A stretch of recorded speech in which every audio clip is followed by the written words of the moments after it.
Welcome to Chillin' 101. We hope this video helps. In this video, I will show how to make caramel praline. First, ensure all your ingredients and tools are ready. Begin by melting your sugar in a heavy-bottomed saucepan over medium heat. It's crucial not to stir the sugar. Instead, gently swirl the pan to distribute the heat evenly. Watch as it transforms into a beautiful amber liquid, indicating it's perfectly caramelized and ready for the next step in our delicious praline journey. Once your caramel reaches that perfect amber hue, it's time to quickly incorporate your warm nuts. Stir them in gently but swiftly, ensuring each nut is thoroughly coated with the glistening caramel. Work fast, as the mixture will begin to set.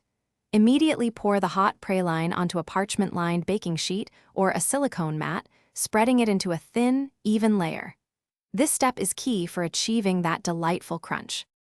After spreading, let your praline cool undisturbed at room temperature until it's completely firm and brittle. This usually takes about 15 to 20 minutes.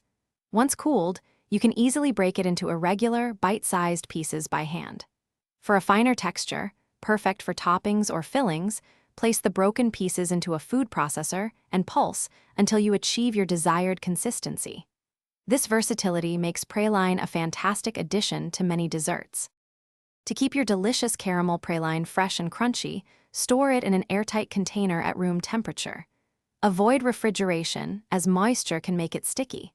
It will maintain its quality for several weeks, perfect for snacking or garnishing desserts. And hey, while you're enjoying your homemade treats, remember to check the description below for a link to some amazing darn tough socks and other great deals. Thanks for watching, and happy baking! Thanks for watching. Consider subscribing if we helped you.